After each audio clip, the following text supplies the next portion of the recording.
Bonjour et bienvenue à La Beauté du Vin.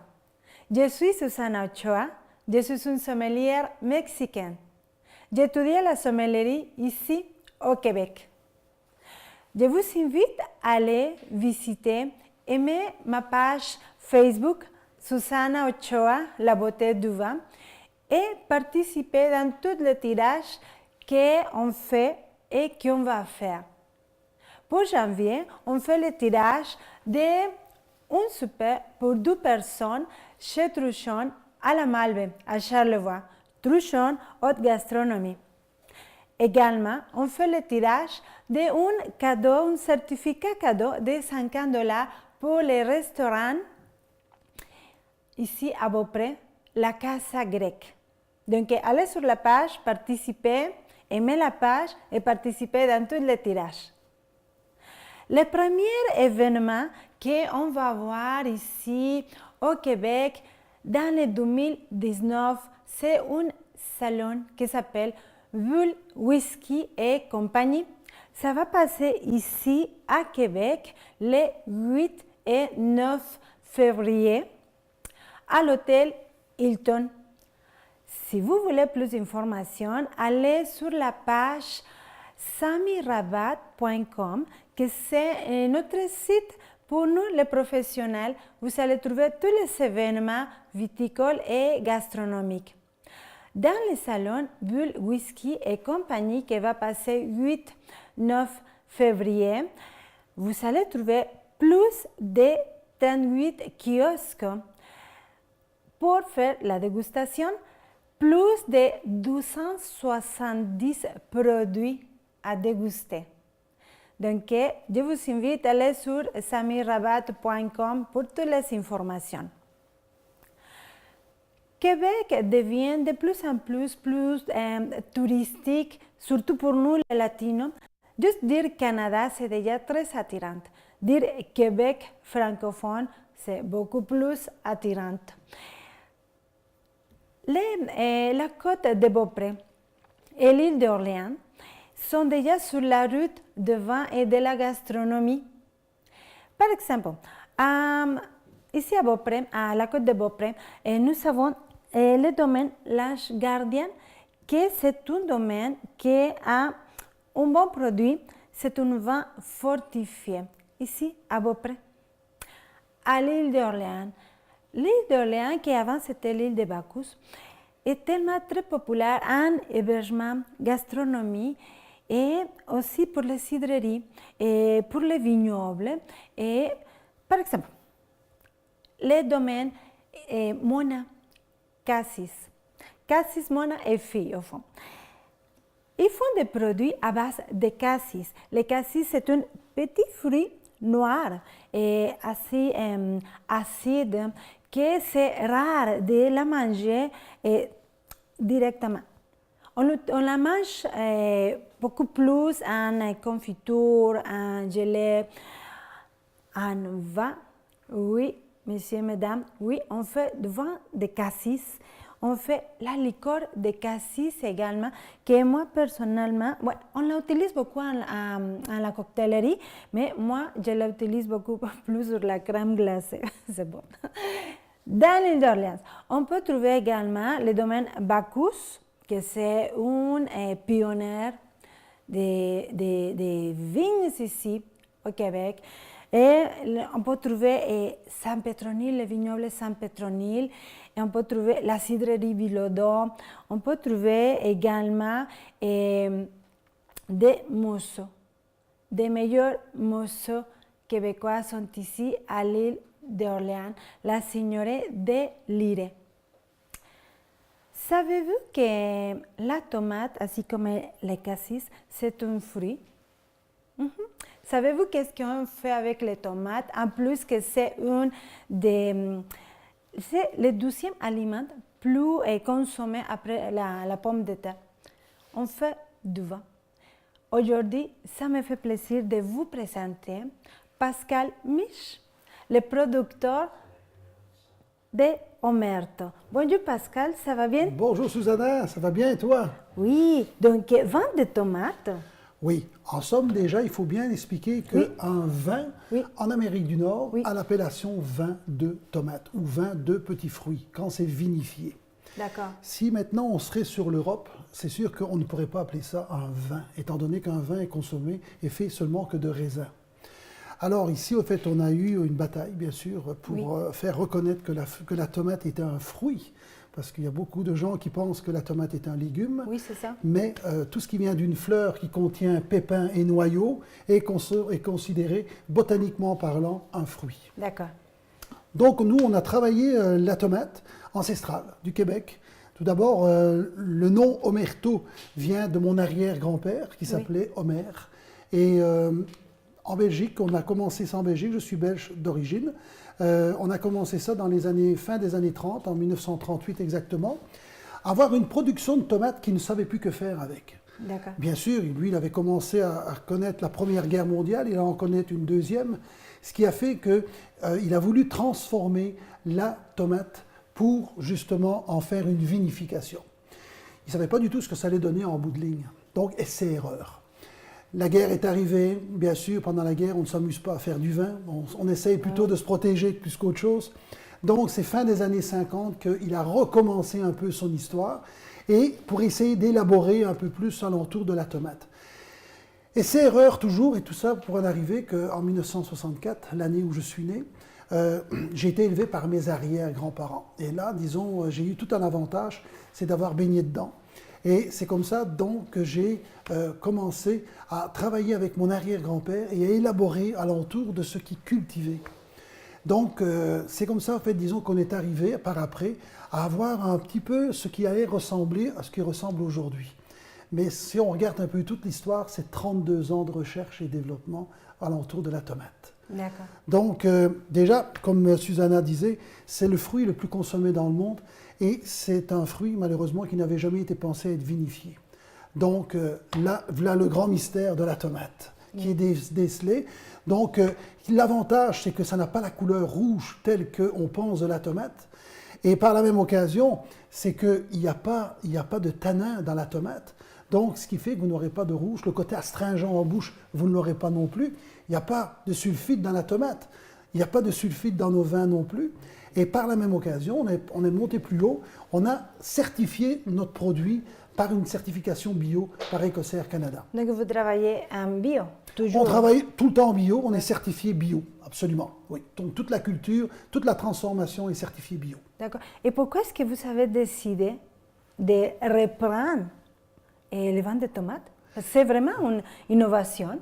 En somme, c'est une innovation pure et simple. On est les seuls encore aujourd'hui au niveau international à faire ce produit qui est totalement différent de ce que l'on peut penser de la tomate déjà au départ. Alors, l'histoire est que j'ai toujours vu, au fait, mon arrière-grand-père s'acharner pour essayer de trouver quelque chose de différent avec la tomate. Malheureusement, il en est décédé, et pas de ça, bien sûr, et heureusement. Mais je lui ai toujours promis, au fait, que j'allais continuer son histoire. Ah, voilà. Et voilà, c'est son histoire, en fait, qui a continué, et que j'ai promis que j'allais continuer. Donc, tout ça est arrivé, que je suis arrivé ici au Québec. Tout d'abord, par une formation que je suis charcutier, salaisonnier, restaurateur et œnologue de formation. Ce qui a donné, bien sûr, que j'ai beaucoup travaillé sur la variété de tomates ancestrales du Québec. Donc, j'ai été rechercher un peu les tomates qui se trouvaient au début que le Québec a débuté. Donc, j'ai retrouvé un peu les variétés qui ont été importées, bien sûr, par les premiers colons. Hein, il faut bien comprendre que la tomate est origine d'abord du Pérou. Donc, ce qui donne, bien sûr, qu'on est allé chercher les variétés qui ont su s'acclimater et qui ont su surtout combattre les maladies qu'on avait ici. Donc, tout ça a donné que j'ai retracé les 16 variétés et tout ça, après, je les ai remis au champ afin de pouvoir également découvrir ce que nos variétés ici pouvaient donner comme vin à base de la tomate. Donc, 16 variétés au champ. On a rétréci ça sur 6 variétés aujourd'hui, dont 3 pour faire notre sec et 3 autres pour faire nos moelleux. Après ça, ce sont des assemblages de variétés que l'on fait pour arriver à avoir quelque chose de différent. D'accord, mais vous êtes situé exactement où? Alors nous, on est basé à Baie-Saint-Paul dans Charlevoix, sur le rang Saint-Antoine Nord. Donc il y a des panneaux qui nous indiquent très bien sur la 138 où arriver. Donc toujours sur l'appellation Omerto, bien sûr. Ah, d'accord. Et c'est très facile, c'est 45 minutes de Québec. Ah, d'accord. Et donc, vous êtes, si je comprends bien, vous êtes un œnologue. Oui. Et puis, si on est à l'Europe, le vin, c'est juste des raisins, pas plus que ça. Pas plus que ça. D'accord. Et ici, la législation nord-américaine Oui. accepte que tous les petits fruits Vinifié doit avoir l'appellation vin 2. Ça, c'est la Régie des D'accord. alcools et des jeux qui nous l'exige. D'accord. Donc, on n'a pas le droit d'appeler ça un élixir, par exemple, parce qu'il contient de l'alcool. D'accord. Donc, un élixir, c'est un bienfait pour le corps. Donc, les appellations viennent surtout de la Régie des alcools et des jeux. D'accord. Et votre domaine, est-ce que c'est grand? C'est un petit domaine? C'est combien d'hectares? Alors, Comment ça c'est un fonctionne? petit domaine. C'est un petit domaine D'accord. donc, qui représente quand même on cultive 6000 plants sur l'hectare, donc que l'on a en production. 6 000 quand même. Il faut bien comprendre que un plant de tomate a un rendement nettement supérieur à un pied de vigne. D'accord. Déjà, au fait, un plant de tomate, nous, on a en moyenne 2,5 kg de tomates, qui a quand même un rendement aussi de 96% de jus pour 4% de matière solide. Yeah. Si on compare avec un raisin qui est aux alentours d'un kilo, 1,2 kg de raisin, on a 60% de matière solide pour 60% de liquide. Donc, ce qui donne déjà un rendement inférieur à ce que c'est qu'on a, nous, au plant. Donc, pour faire, disons, on cultive 6000 plants. C'est sûr, en fait, avec 6000 plants, en fait, on peut faire facilement 30, 40 000 bouteilles, dépendamment, disons, toujours de l'année, si elle a été bonne au niveau de la température. Donc, est-ce qu'il faut avoir vraiment un microclimat? On travaille sur un microclimat, absolument, oui, on est sur le rang Saint-Antoine, et c'est là, disons, que ça devient intéressant, parce que, justement, avec ces variétés que l'on a pu travailler, elles se sont acclimatées déjà avec le temps. C'est quand même des variétés qui sont ici depuis 300-400 ans. Elles sont déjà acclimatées? Donc, c'est là-dessus, disons, qu'on a beaucoup, beaucoup travaillé. Ah, c'est bien ça. Vous commencez à planter quand? Alors, bien sûr, on plante toujours après la dernière lune du mois de juin, étant donné que la dernière lune, oui. Parce que si on plante, biodynamique, non? On travaille en biodynamie aussi, mais on n'a pas le droit, disons, de le mentionner qu'on est biodynamique aussi, parce qu'on n'est pas certifié biodynamique. Donc, mais je travaille beaucoup en biodynamie, ça c'est notre force aussi. Donc, toujours après la dernière lune du mois de juin, ça ne tombe pas toujours la même date, c'est sûr. Et pourquoi? Parce qu'avant, on risque toujours d'avoir les premiers gels aussi qui viennent nous détériorer, au fait, nos plants. En ce moment-là. D'accord. Et c'est quoi les types de sols que vous savez? Alors, on a un sol qui est un peu sablonneux, surtout cailloux, beaucoup de cailloux. On est en montagne, on est quand même en altitude. Donc, c'est un sol, disons, qui n'est pas très riche, mais on a quand même un pH qui est quand même à 6,5, 7 de pH, qui est quand même assez intéressant pour la tomate. D'accord. Est-ce que c'est primordial que la plantation soit comme un pain ou plan?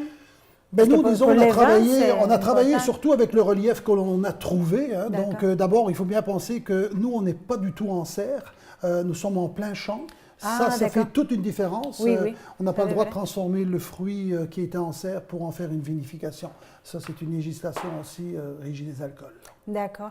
Je vous invite à faire une pause et puis vous viendrez pour nous préparer, pour nous faire déguster quelque chose? Absolument, ça me fait plaisir. On revient.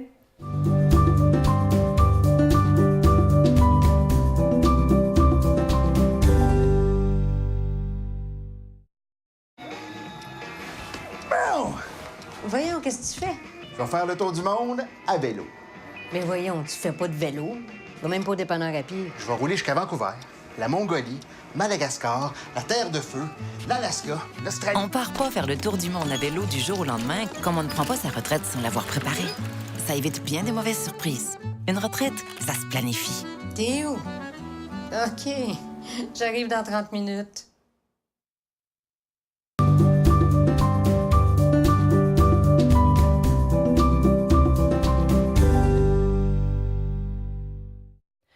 Bon, nous sommes avec Pascal Mich, œnologue belge qui reste à Charlevoix, producteur d'Omerto, le premier et seul vin de tomates au monde.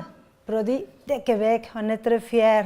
Donc, Omerto et Omerto. Pascal, tu vas nous présenter Oui. Omerto? Absolument, absolument. Donc, on a ici 4 produits. D'accord. Donc, on va commencer par le sec. Le sec, c'est un corset poivré qui était avec un assemblage de 3 variétés de tomates ancestrales du Québec. D'accord. Donc, contient aucun sulfite, aucun tanin. Ce qui est intéressant, c'est que nos produits, au fait, ont quand même un pourcentage d'alcool assez élevé. On est à 15,5 de volume d'alcool. Le pourquoi, c'est parce que justement, Ça sent il faut aller justement chercher un certain volume d'alcool pour ne pas employer de sulfite aussi, hein. Donc, ça devient très, très, très intéressant. Donc, tu vas voir, il va avoir une couleur dorée, donc ce qui va être très, très, très intéressant à ce niveau-là. Ce qui va te dégager un nez excessivement puissant aussi, Oui. ce qui va te faire ressembler un peu d'ailleurs à des xérès. Hein, un peu le côté Ok. xérès, un peu les D'accord. vins espagnols. Oui, Tu vas oui, aller oui. chercher un peu le côté des alcools de grains. Tout ce qui vient des alcools de grains, justement, vient du pépin de la tomate. Hein. C'est là-dessus, disons, qu'il faut regarder. On a un 4 grammes au litre de sucre, donc c'est vraiment très léger. Ce qui va être intéressant avec lui, c'est d'aller chercher un peu des notes de saké, de whisky, un peu la grappa qui va ressortir d'ailleurs avec ce nez. Et bien sûr, il va avoir une longueur en bouche excessivement D'accord. longue. Donc, C'est un- excuse-moi l'interruption. Donc, on va le déguster comme un vin. C'est comme un vin que tu peux le déguster absolument. Il D'accord. peut se mettre en Donc, on voit apéritif, l'arôme, il peut se tout mettre ça. en Ok. digestif. Si tu le sers entre 4 et 6 degrés, c'est là, disons, ce que tu vas être beaucoup plus dominant au niveau de l'alcool, ou tu vas être D'accord. beaucoup plus comme digestif. Oui. Si tu vas, par exemple, maintenant le faire en dégustation en accord, moi, je le suggérais surtout de le servir entre 10 et 15 degrés pour aller chercher beaucoup plus de volume, pour aller chercher beaucoup plus le côté aromatique. D'accord. Donc, une demi-heure au frigo. Ça va faire Demi-heure au frigo, c'est bien D'accord. en masse. Et donc, ce qui va être intéressant maintenant, en fait, c'est surtout de l'accompagner. D'accord. Avec justement la longueur en bouche et le petit côté de l'acidité qui va aller vous chercher, accompagnez-le toujours avec tout ce qui est sushi, poisson fumé, poisson grillé. Les fromages fondus sont très très intéressants avec lui. On va aller chercher des fromages un peu plus gras avec lui. Ah, d'accord. Intéressant aussi avec tout ce qui est mets à base de gingembre, curry, curcuma, cumin, tout ce qui est mets indien, mets asiatique, mets thaï, mets créole. C'est le style à aller avec lui. C'est un vin qui a du caractère. Il faut aller avec des mets qui ont du caractère. D'accord. Tout ce qui est dessert avec lui, tout ce qui est chocolat noir, tout ce qui est un peu plus amer, le côté des petits fruits rouges aussi va excessivement bien aussi. Ça, c'est tout ce qui est accord. Bien sûr, maintenant, vous allez retrouver sur notre site internet omerto.com des recettes qui ont été élaborées pour en faire des valeurs ajoutées. Bien sûr, avec lui, il y a énormément de recettes que vous pourrez aller voir. Donc, c'est très, très, très intéressant de le travailler, surtout en cuisine aussi. Fait qu'à votre santé au niveau D'accord. du sec. Donc, on est dans les secs. Ce qui va être aussi intéressant aussi avec les produits tels quels, c'est qu'on a des différents produits. On a le sec, bien sûr. Ça, c'est notre produit de base, on va dire, comme le moelleux également. Mais avec le sec, on a poussé un peu l'histoire. On est allé le chercher avec un vieillissement en barrique. Et la barrique que l'on est allé chercher, nous autres, c'est une barrique d'acacia. Ah ouais. D'abord, l'acacia, tu sais que c'est un bois nouveau dans l'œnologie. oui. C'est ça qui est intéressant, c'est d'aller chercher quelque chose de différent de ce qu'il y a sur le marché. Alors, c'est un acacia australien que je suis allé chercher. On fait confectionner les barils et on a une chauffe médium dans la barrique, ce qui va vous donner un côté justement fumé. Ce qu'on appelle une chauffe, c'est brûler la barrique à l'intérieur pour vous donner un aspect légèrement fumé au produit. Donc, c'est là-dessus, disons, que l'on a sorti l'Omerto 2 ans, donc l'Omerto demi-sec, donc qui va aller vous chercher une note vraiment boisée, ce qui va vous donner un petit côté scotch et un peu cognac à la fois. D'accord. Donc, nous avons les secs.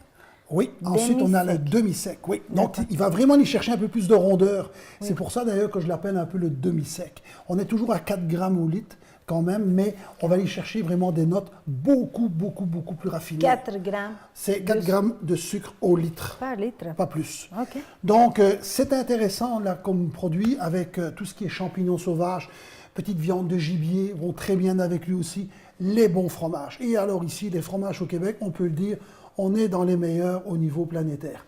Donc, on a des fromages avec lui, là, ce qui va être intéressant. Tout ce qui est fromage au lait cru, bien sûr, mais tout ce qui est fromage de chèvre va très bien avec lui aussi. d'accord. Ce qui va aussi bien, je vous dirais, c'est un bon comté, un bon style comté avec lui. Oh, oui. Donc là, c'est vraiment intéressant et on en a pas mal ici, d'ailleurs, au Québec, qui en font du très bon. Donc, au niveau maintenant des petites viandes de gibier aussi, ça va super bien. Bien sûr, petites viandes de gibier, lièvre, perdrix, faisan, tout ça va très très bien aussi. Je vous dirais aussi au niveau des desserts, toujours dans les variantes des chocolats noirs. Chocolat noir, avec lui justement, ce qui va très bien, c'est le gâteau forêt noire. Alors ça, c'est le petit péché mignon qui va avec notre demi-sec. Les demi-secs, ok. Ensuite de ça, bien sûr, on a le moelleux. Le moelleux, donc, c'est pas un vin liquoreux. Quand D'accord. on entend parler des moelleux, Oui, souvent, en fait, on apparente un peu les moelleux liquoreux. Oui. On n'est pas dans le même monde, Non. du tout. D'accord. Donc, les moelleux sont plus des vins qui sont florales, fruités, ce qui vont vous donner un aspect de fleurs d'oranger, melon miel, le litchi, l'écorce d'orange. N'oublions pas que c'est de la tomate. Donc, il n'y a pas autre chose que de la tomate dans ce que vous allez goûter. Oui, C'est ça qui est intéressant. tomate bio. Et vous faites déguster à l'aveugle, vous allez vous amuser, ça c'est garanti. Alors, avec lui, bien sûr, le moelleux, ben, tout ce qui est un peu plus floral, fruité. Moi, je vous invite surtout à aller avec tout ce qui est foie gras, terrine, mousse de foie. Ça, c'est plus le côté un peu plus riche avec lui. Moi, je vous inviterai surtout avec lui aussi, avec tout ce qui est fruits de mer. Alors ici, au fait, on est au bord du Saint-Laurent, mais le côté salin du fleuve, il faut aller le rechercher. On est sur une base, justement, un peu iodée, et il faut rappeler, justement, dans vos mets, les mets un peu plus salins. Donc, tout ce qui est péton, déglaçage de péton, homard grillé, poisson grillé, tout ce qui est également fruits de mer, ça c'est très, très, très, très intéressant. Maintenant, bien sûr, au fait, vous pouvez aller vers les desserts avec lui, tout ce qui est, bien sûr, crème, chocolat au lait, chocolat blanc, mousse au chocolat. On peut très bien aller aussi avec les gâteaux au fromage. Ça, c'est un incontournable. Donc, avis aux amateurs. Mais tu nous donnes envie de manger. Mais je suis là pour ça. Ok. Manger et Omerta, avec Omerta, la compagnie, c'est vraiment... innovateur. On est innovateur, mais aussi, disons, c'est d'aller chercher un peu, disons, ce qui va avec. Et avec la formation que j'ai, c'est tout un avantage, c'est que je peux marier beaucoup de choses. Que ce soit la charcuterie, que ce soit la cuisine, que ce soit le dessert, c'est la force que l'on a au domaine. Donc, et maintenant, en fait, on ne s'est pas arrêté là. On a fait également un moelleux qui est également, lui, vieilli pendant 2 ans dans des barriques qui sont faites châtaignier, cerisier, c'est 2 bois collés sur la même barrique. Donc, ce qui n'est pas évident non plus pour le tonnelier. Donc, on a là, en fait, des aspects beaucoup plus floraux, avec des nuances de pétales de rose, avec des nuances un peu de chéri aussi. Et surtout, pour ceux et celles qui connaissent, le côté armagnac. Alors, l'armagnac, c'est quoi? C'est le cognac. Et vous avez l'armagnac qui est une coche un peu plus élevée. Donc, ça, c'est vraiment très intéressant au niveau arôme et au niveau, bien sûr, de la dégustation avec lui. Un bon bleu, un bon fromage bleu. Vous pourriez très bien aller aussi avec tout ce qui est dessert également, ou même comme digestif. Mais moi, je vois... Mais j'ai 2 questions. La première, où est-ce que tu trouves les barriques? Alors, les barriques sont confectionnées en Bourgogne. Notre bois, au niveau de l'acacia, on l'a fait transiter vers la Bourgogne pour le faire confectionner. Et pour notre châtaignier cerisier, ça vient directement de la Bourgogne aussi. Mais c'est toujours des barriques neuves. Wow. Et je vois également des macarons. Oui, des macarons, absolument. On a les macarons de Sophie qui nous confectionnent maintenant les macarons donc à l'omerto, qui sont personnalisés en plus. Donc, on travaille aussi bien avec le sec qu'avec le moelleux. Et bien sûr, pour les retrouver, pour ceux et celles qui veulent les avoir, ils doivent directement aller sur la page Facebook de Macarons de Sophie. Donc, c'est là-dessus, disons, que vous devez nécessairement y aller. Sur la page d'Omerto aussi. Sur la page d'Omerto, ils n'y sont pas encore, mais ça s'en vient très prochainement. D'accord. Et puis, si je veux manger un macaron, je vais les marier avec quoi? Alors, étant donné qu'un macaron est déjà un petit peu plus sucré, pas trop, mais on va toujours aller chercher l'accord qui a été fait avec. Donc, si on travaille avec un macaron sec, avec l'omerto sec, on va aller chercher avec le sec. Donc, on va aller chercher un beau mariage avec lui. Parce que chaque macaron a son goût différent. Ah, oui. Ça, c'est personnalisé, donc c'est ça le gros avantage. Donc on a également en fait Philippe Petrazzani qui est à Baie-Saint-Paul, Oui. qui nous confectionne aussi des gâteaux à l'omerto. Un chef pâtissier. C'est un chef Oui, très pâtissier connu, très très connu connu à à Baie-Saint-Paul, Charleroi. Oui. donc qui lui aussi d'ailleurs fait pas mal de desserts à base de l'omerto. Donc également en fait à découvrir, surtout dans tous les restaurants de la région, c'est lui le fournisseur. Et à découvrir Omerto également. Je vois ici Oui. qu'on a plus de produits Omerto. Ben, en somme, ce n'est pas de l'omerto, c'est plutôt des sirops de romarin et sirops de gingembre que je confectionne également au domaine Ah, voilà. pour confectionner des cocktails différents. D'accord. Pour agrémenter un peu vos papilles. Donc, Oh, ce qui ça donne, vous- ce qui va être intéressant, bien sûr, c'est d'aller chercher justement un cocktail simple et efficace. Alors, je vous explique, c'est que ça prend tout d'abord une once de sirop de romarin, une once de sirop de romarin. À ça, je viens rajouter 4 onces de sec. On voit la prendre, texture, hein, on le va sirop, prendre hein. la même bouteille que l'on avait pris tout à l'heure. Donc, on emploie 4 onces de sec.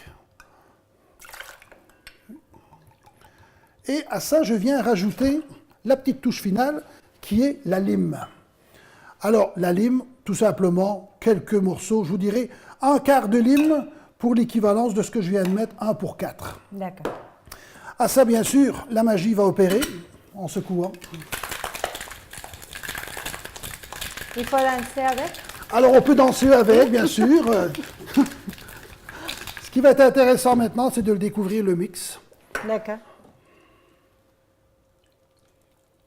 C'est vraiment aromatique. Hein? Très, très Je aromatique. perçois les arômes depuis que tu as ouvert la première bouteille sec. Absolument. Et les cocktails. Ah.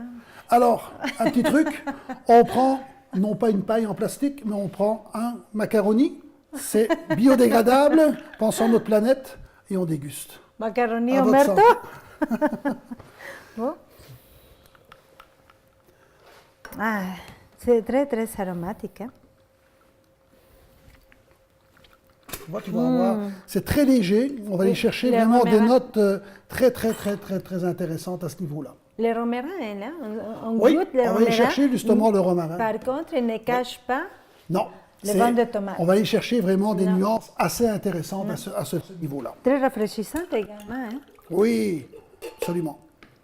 Et est-ce que on peut trouver également les sirops de romarin chez vous? Absolument, rien que chez nous, absolument, oui. C'est, disons, comme une exclusivité que je fais pour moi, parce que Oui. nous, en fait, on a vraiment un produit que l'on ne veut pas travailler avec des produits de conservation longs dans nos sirops. Donc, c'est le pourquoi, en fait, qu'on ne veut pas commencer à distribuer nos sirops dans les magasins. On a vraiment ça chez nous. On peut le retrouver, bien sûr, via notre site Internet, toujours sur omerto.com. Ah, merci beaucoup, Pascal, et félicitations également parce que je sais qu'Omerto a participé dans les G7. Oui, absolument. L'an Ben, nos passé, produits ont été oui. mis en valeur par d'ailleurs Rémi Godet au manoir Richelieu et par le chef du manoir également. Donc Rémi, il a sorti le tiramisu à l'omerto Oui. que je vous invite à aller voir sur notre site internet. Vous pouvez le refaire et vous serez peut-être mieux accompagné. Oui, hein?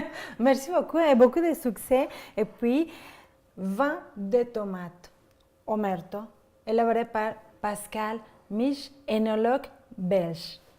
Merci beaucoup. Merci beaucoup, Susanna. Pascal. Merci beaucoup à Merci vous pour beaucoup. nous avoir accompagnés. Je vous attends la semaine prochaine, la prochaine émission. Allez sur la page Susana Ochoa, la beauté du vin. À la prochaine.